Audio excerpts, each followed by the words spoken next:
him again! The Mona!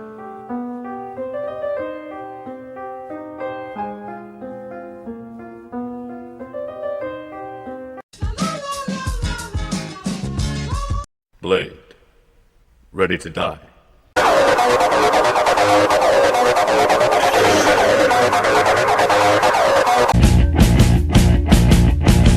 can see it value, like it in marijuana, ecstasy, and alcohol.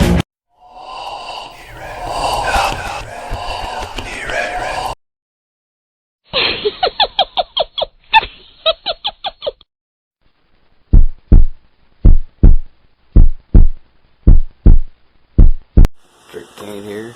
You're watching Drake Kane's channel. First, we're going to start with a shout out to Agoraphobe. He has some great stuff. He has Screen Factory videos, aerial videos, just general collection videos, a room tour. He's doing some great stuff. So, if you haven't checked him out, check him out, subscribe to him. Let's try to get him over 100, guys, because he should, and it's a crime that he's not. So, let's check him out. And also, I want to throw a shout out to Nightwatch Zone. They're doing some great stuff too. Let's keep boosting them up. They got some real cool stuff. They got people, they got guests, they got some great reviews. Check them out. If you don't know about them, you really should, because they're really good stuff. But tonight, we are talking Carrie. Like, in general, guys. Just general Carrie. Like, Screen Factory, 84 films, even the MGM DVD from Walmart. We are talking Carrie. So, first we're going to start out. It starts out with a shower scene.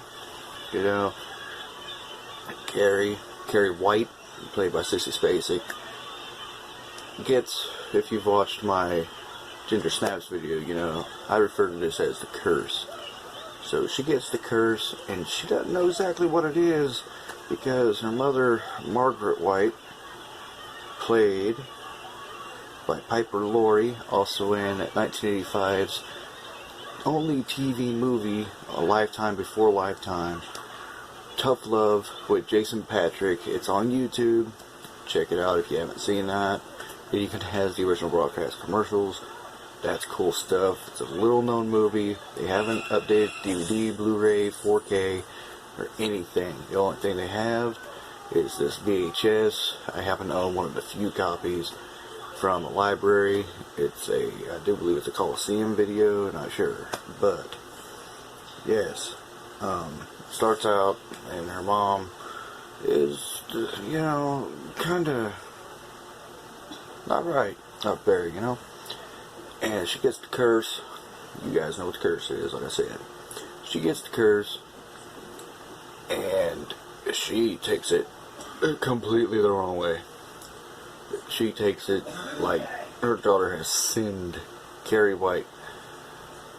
She has sinned, and I'm gonna throw something out there, because for some reason, when she goes to this principal's office after the fact, this dude cannot get her name right to save his life. This dude keeps calling her Cassie Wright.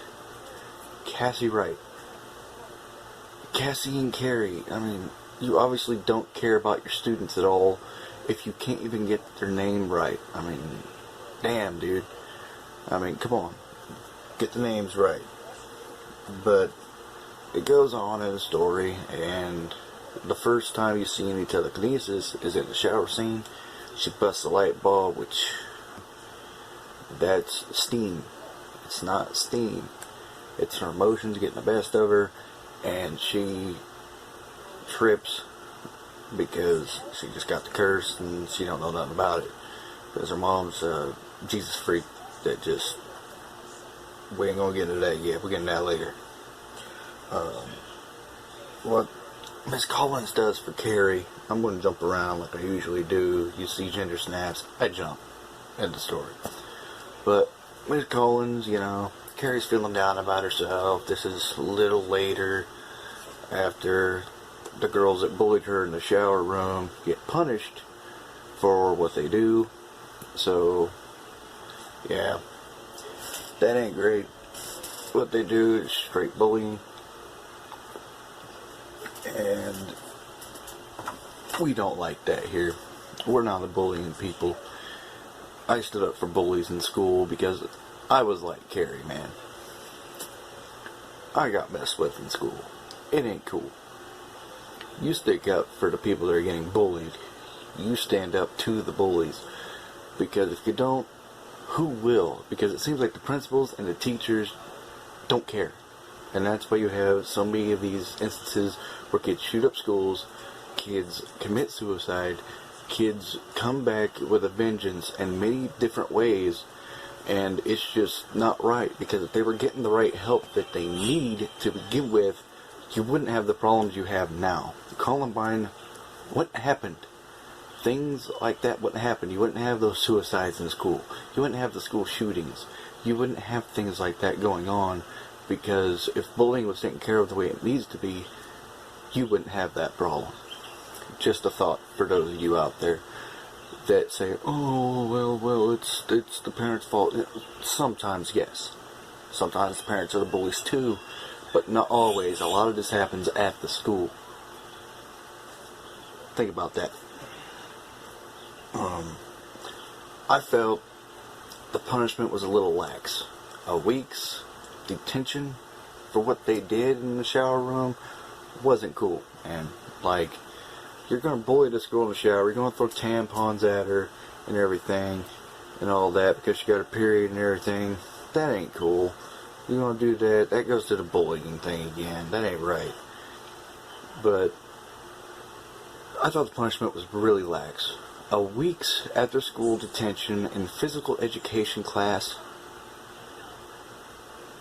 No. That, and if they didn't go, you're going to take their prom tickets. It's not a big deal. I didn't go to my prom. I didn't care. But you're going to take these kids' prom tickets, and if they don't go to this week's detention, no. Suspend them.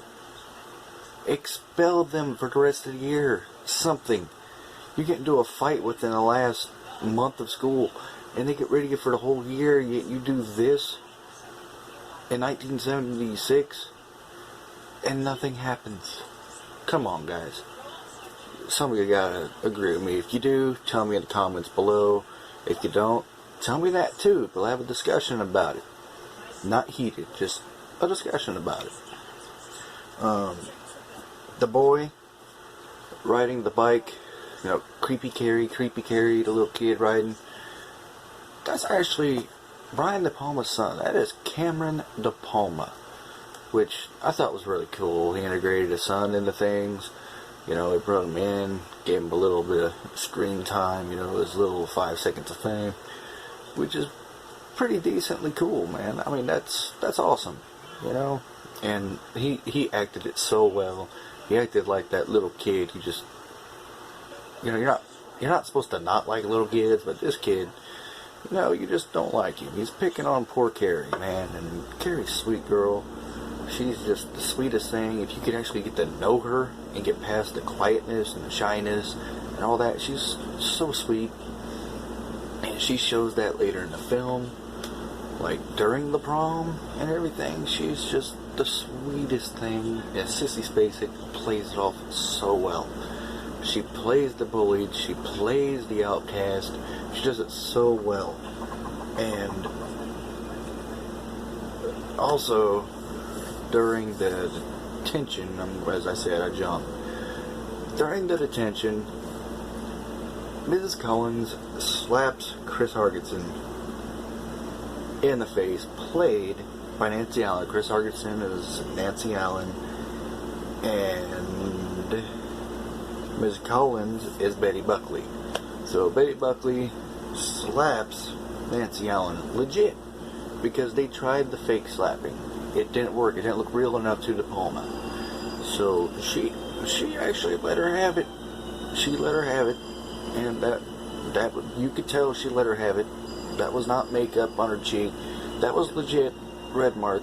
She let her have that, and that literally caught her by surprise. You could just see her reaction by that.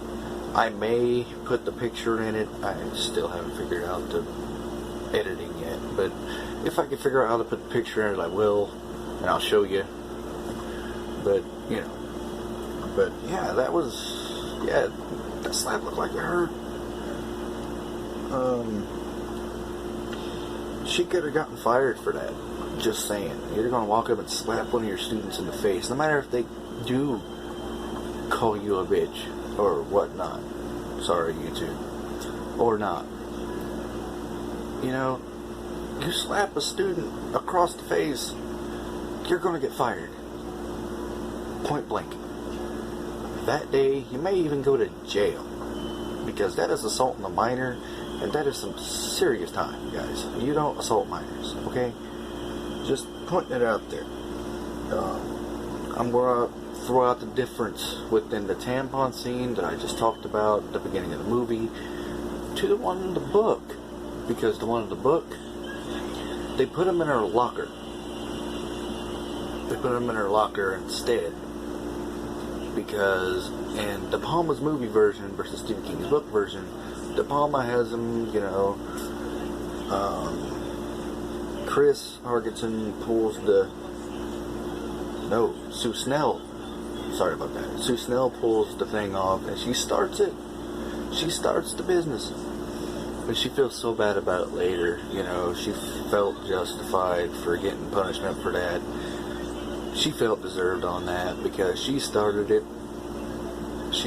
Well, Nancy Allen started it, but she started the whole throwing of the tampons and the Tampax and all that. So she felt deserved of that. And the difference between those is in the book, they don't do it that way. They just fill her locker full of them instead. So I thought that was interesting to talk about real quick. We already talked about that, guys. So the line, red, I knew it'd be red. Sissy Spacek kind of threw a football type audible in that line there. It's actually an ad-lib, according to, you know, film terms and stuff. It's pink, mama, but in her eyes, it probably was red. You know, in Margaret White's eyes, her dress probably was red. Because, you know, she ain't right up here, as I was saying. She ain't right. So it probably was red to her, you know. De Palma, when Betty Buckley, Miss Collins, gets killed at the prom, when she gets killed by the basketball backboard, when it, you know, unhinges, clicks down and swings and hits her in the midsection, he tells her to squirm like a bug stuck on the board by a pin. So, yeah, that was interesting direction by De Palma, but it really got you to really think about that scene a little more when you watch the behind the scenes things and everything. When he actually, you know, talks about that and all that, and Betty Buckley actually talks about that scene, and she says what he told her to do to seem like that. Yeah, that's pretty intense, man. That's really intense. But I liked it. It was a good scene. I love the direction he gave her. So PJ Souls, who plays Norma Watson. Sorry, I gotta check the notes on that one. Couldn't remember her last name. When she gets hit by the fire hose and she goes through the table, and she, you know, she turns her head from side to side, it actually pops one of her eardrums because of the pressure and everything. And she come to De Palma after that and told him, it's like, hey, that popped my eardrum. And, you know, he did apologize for that. He didn't mean for that to happen. But she watched the footage back and she's like, you know what, it looks good though, because her face does this wince to it, you know. So she's like, yeah, that works. Brian De Palma, was actually in a casting session with George Lucas, because George Lucas was doing Star Wars at the same time that De Palma was doing Carrie, casting wise, and Lucas was looking for a Luke, and William Catt was going to play Luke, if I remember correctly. So Tommy Ross, William Catt, was going to play Luke Skywalker. And De Palma was like, you know, I think you worked pretty good as my Tommy Ross. So we took him instead. And Betty Buckley was in Brian De Palma's Obsession and Phantom Paradise. So he likes to reuse his actors and actresses a lot in his movies, so that, you know, he's got that familiarity, he's got the,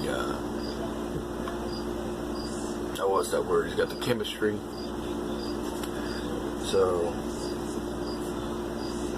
and Sissy Spacek was Jack Fisk's wife, which Jack Fisk, I believe, was the editor. Correct me in comments if I'm wrong. So, I do believe he was the editor. And she was the set dresser on Phantom Paradise. So I thought that was a really interesting fact to find, you know. So that was really cool. Also, you know, I got all kinds of just little facts and things down here, so we're going to talk about those. Sissy Spacek put Vaseline in her hair and didn't wash her face, so she felt used and abused, thinking she wasn't De Palma's favorite. And she came in her shirt get up for the first portion of Carrie during that casting session to make De Palma, you know, feel a way about it. He wanted to show her what she wanted to show him what was up, that she could actually pull this off, because he didn't think that she could pull it off right. So she decided, oh yeah, really? Alright, well, check this out. I'm going to do this and this. I'm just going to walk in looking all pitiful and mistreated and see how you think about that. And he ultimately decided, yeah, you're right. So, Piper Laurie, as I was saying, that was also in 1985 Tough Love with Jason Patric, as Kristen Marsh's mom. A lot of people don't know about that movie. As I said, check it out on YouTube. Came out of retirement to do Carrie. So if she didn't do Carrie, she might not have done that movie, and that would have been a shame, because that is a great movie, guys.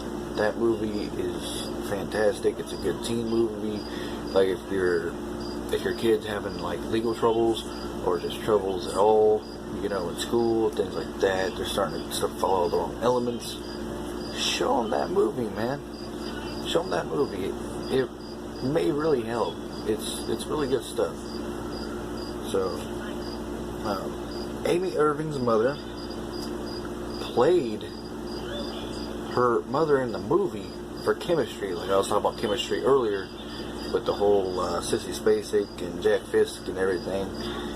Yeah, Amy Irving, her mother played her movie for chemistry. He felt they meshed well and it worked out really good. So that's cool. And back to Star Wars and George Lucas, during the casting sessions, Amy Irving was almost Princess Leia. That would have been interesting. I might have liked that, because she's a really good actress. She's really good, and you know, she's pretty for one, but that ain't got nothing to do with it. She's a really good actress. I think she would have done a good job, but you know, they made a better decision. But I think it would have been interesting. Wilford Leash. Not a name that a lot of people are going to know. A lot of you might know it. Actually, I ain't sure about that. But Wilford Leash was De Palma's inspiration to start making films. He was his classmate. and he was his inspiration to start films. So I thought that was really interesting. And another, like, early De Palma fact, Carrie was filmed in De Palma's childhood home, I found out, during a documentary. I do believe in De Palma, the documentary film De Palma. So check that out. It's really cool. The scene where Piper does a praying speech at the end was almost dropped.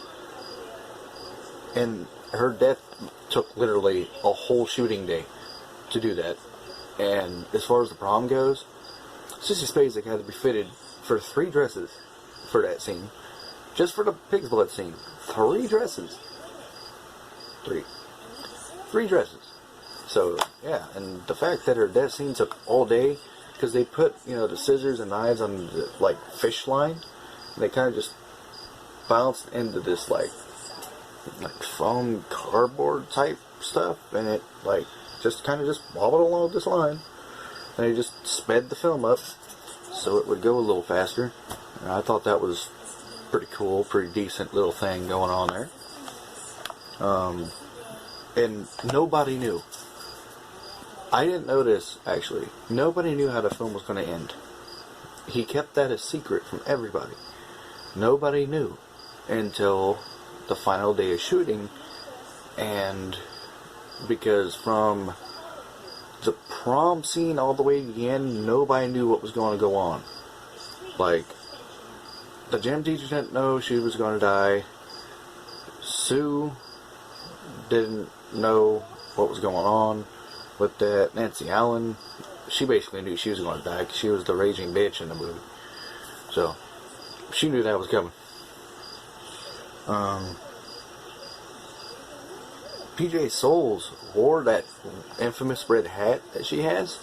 She wore that to her audition, and De Palma liked it so much, it added so much to the character of the movie that he felt, that he told her to wear it to filming every day. She had to have this hat. He insisted she have this hat. So that was pretty cool. And for the blood scene, Sissy Spacek went into this, like, weird Zen-like trance for that scene, and it was just like, you could see it. It's actually pretty haunting. Her face and the way it's just so locked in, you know. It's crazy stuff. One more serious little fact going on here before I get to the actual story of the movie. I know I should have done this a long time ago. I should have just done facts throughout, but, you know, I figured I'd do a little different this time and see how it rolls. Ms. Collins' name in the book was actually Miss Lita Desjardins. So that was really interesting. Now, Billy Nolan, John Travolta,